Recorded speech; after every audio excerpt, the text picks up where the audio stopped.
지역의 결혼식 장면, 5화 예고편에서 공개되며 모두들 충격에 빠뜨렸죠. 아니, 5화 만에 결혼이라니. 이 속도감, 진짜 주말 드라마 맞나요? 하늘건설의 딸 정보화 부장이 제안한 이 혼인계약.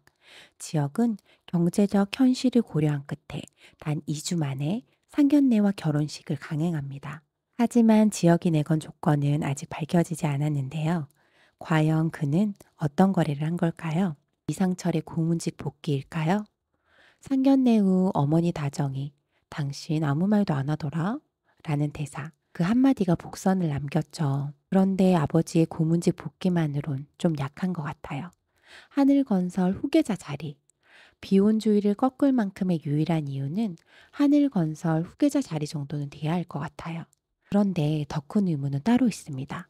전작 독수리 오형제 기억나시죠? 첫째가 등장하자마자 교통사고로 퇴장했던 그 흐름. 정부와 부장 이야기를 해볼게요. 하늘건설의 야망 있는 본부장이자 지역에게 조건 결혼을 제안한 인물이죠. 하지만 그녀, 화려한 나이들 인물 관계도에는 없다는 점 혹시 눈치채셨나요? 전작 독수리 오형제에서도 첫째가 잠시 등장하고 교통사고로 퇴장했었죠. 정보화 부장도 특별 출연으로 스쳐 지나갈 인물이라는 예측이 조심스럽게 나오고 있습니다. 그렇다면 결혼식 당일 무슨 일이 벌어질까요? 과거 연인이 등장해 식장을 뒤흔든다? 정보화 부장이 먼저 파혼을 선언한다. 아니면 신부 입장 직전 사라져버린다. 아, 이 결혼 정말 무사히 끝날 수 있을까요?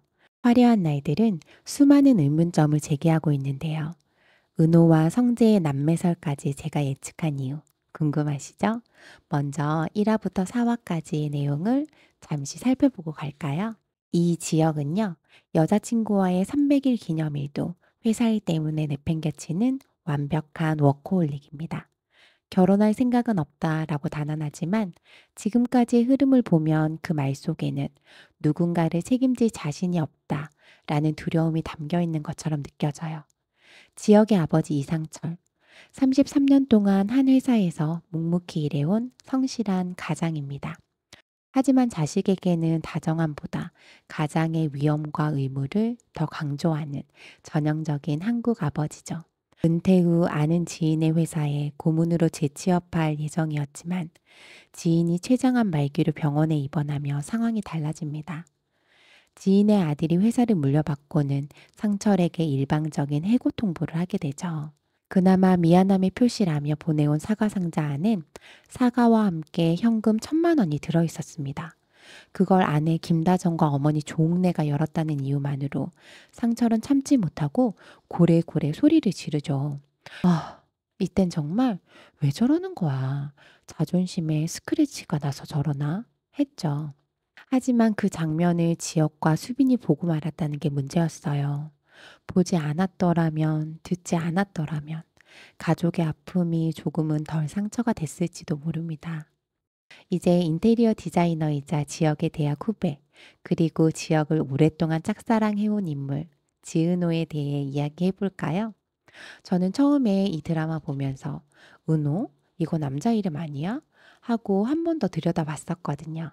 혹시 여러분들도 그러셨나요? 은호는 정말 성실하고 열정적이에요. 무엇보다 책임감이 강하고 자신의 감정에 솔직하죠. 그런 그녀의 마음속에 단 하나 놓지 못하는 감정. 바로 지역에 대한 오랜 짝사랑이죠. 언제나 그 자리에 있던 은호. 지역의 연애가 끝나길 바라며 조용히 기다려왔습니다. 지역의 연애가 끝나면 바로 고백하려고 성재에게 슬쩍 묻는 장면 기억나시죠? 지역 선배가 여자친구랑 헤어지면 좀 알려주세요.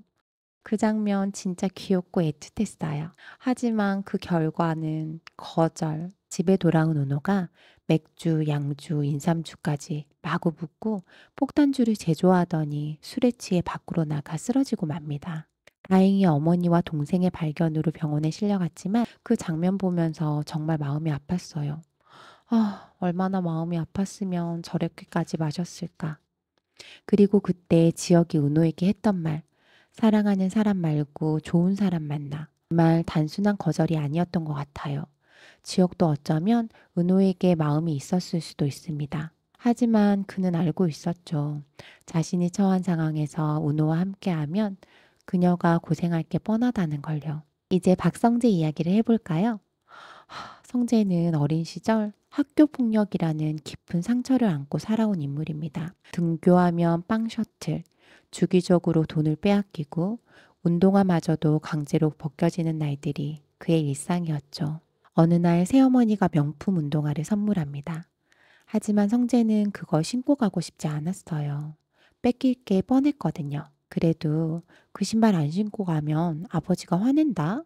이 한마디에 결국 신발을 신고 학교에 갑니다. 그리고 아니나 다를까 일진들이 불러냈고 신발 벗어 라는 말과 함께 폭행이 시작됩니다. 그 순간 지혁이 등장했죠. 지혁은 그때 반장이었어요. 싸움은 잘하지 않았지만 의리는 누구보다 뜨거운 사람이었죠. 1대1로 붙자. 내가 이기면 앞으로 성재 괴롭히지 마. 그 한마디. 그리고 시작된 싸움. 맞고 쓰러져도 다시 일어나고 끝내 마지막 헤드킥으로 일진을 쓰러뜨린 지역. 그날 이후 성재는 더 이상 누구에게도 괴롭힘을 당하지 않았고 두 사람은 서로의 상처를 알아보는 절친한 친구가 됩니다. 지금의 성재는 겉으로 보면 완벽한 사람이죠.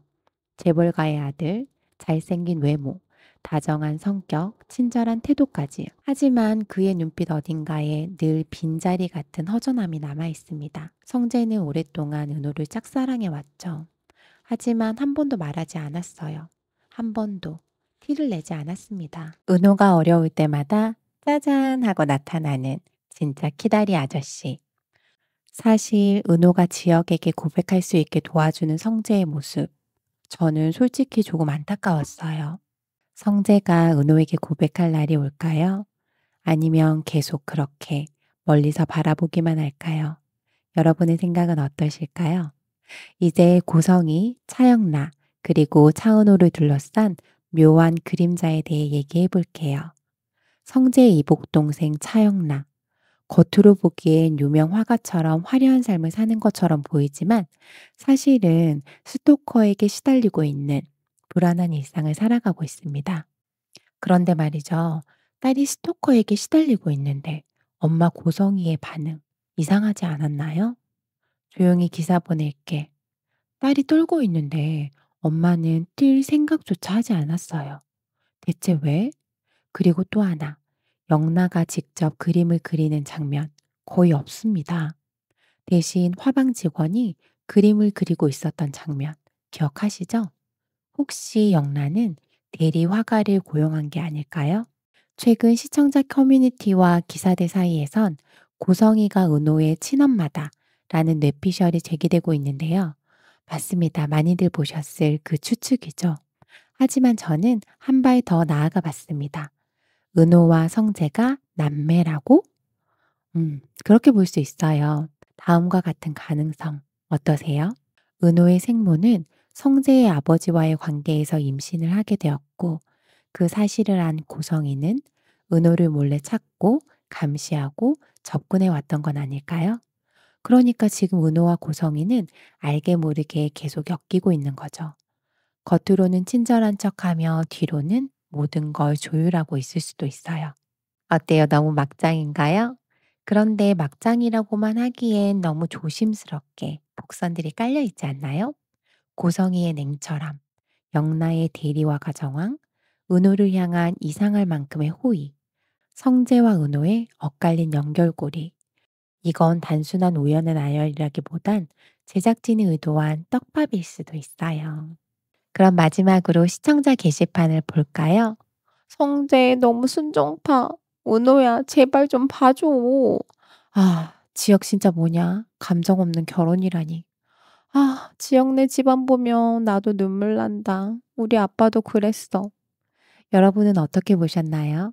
지금부터 댓글로 여러분의 예상 전개 알려주세요. 아래 댓글창에 정보화 부장은 사실 땡땡땡이다. 지역의 조건은 분명 땡땡땡일 거야. 나는 성재가 너무 안타깝다. 같이 자유롭게 남겨주세요. 다음 화에선 더 충격적인 전개가 기다리고 있습니다. 구독과 좋아요, 알림 설정까지 놓치지 마세요. 감사합니다.